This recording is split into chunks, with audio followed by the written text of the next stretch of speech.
좋은 아침입니다. 문목사의 1분 묵상, 오늘 욥기 40장입니다. 욥을 향한 하나님의 책망과 질문이 계속 이어집니다. 하나님은 욥이 하나님을 트집 잡는 자이며 하나님과 다투는 자라고 책망하십니다. 또한 욥이 하나님을 가리켜 불의하고 악한 분이라고 비방했다면서 욥을 추궁하십니다. 하나님의 불같은 책망 앞에서 욥은 자기의 잘못을 시인하지 않을 수가 없습니다. 입으로 손을 가릴 수밖에 없다고 고백합니다.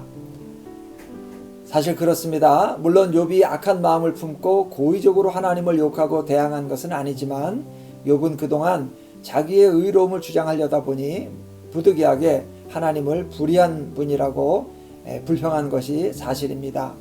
욥의 곤경을 이해한다 하더라도 도가 지나친 면이 분명히 있었죠. 하나님은 말씀을 이어갔습니다. 네가 만일 스스로 세상의 모든 교만한 자들을 향한 진노의 심판을 행할 수 있다면 네가 네 힘으로 너를 구원할 수 있다고 내가 인정해 주겠다. 선한 사람이라고 다 즉각적으로 상을 주고 악한 사람이라고 해서 다 즉각적으로 벌을 내릴 수가 없다는 겁니다. 세상 일이 그렇게 손바닥 뒤집듯이 간단한 일이 아니라는 거죠. 하나님께서 좀 더 직접적으로 말씀을 하십니다. 네가 한번 세상을 다스려 봐라. 너처럼 그렇게 불평불만 나오는 일이 없이 세상이 잘 돌아가게 할 수 있는지 한번 보겠다. 어려울 거라는 거죠.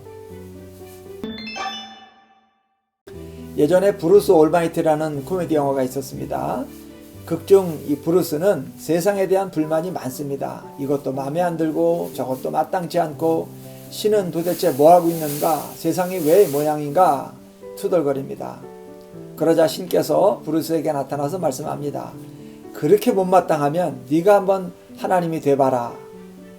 그렇게 해서 브루스는 7일 동안 신이 됩니다. 결과는 어떻게 됐을까요?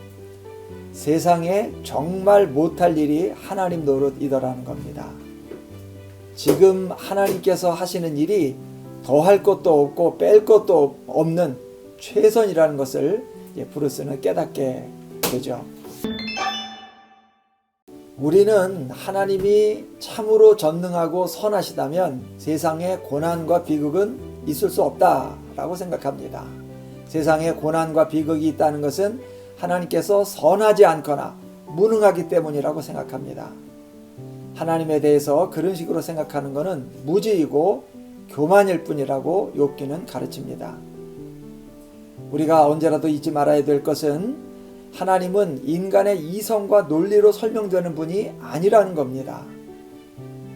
하나님의 길은 우리 길과 다르고 하나님의 생각은 우리의 생각과 다르다고 성경은 말씀합니다.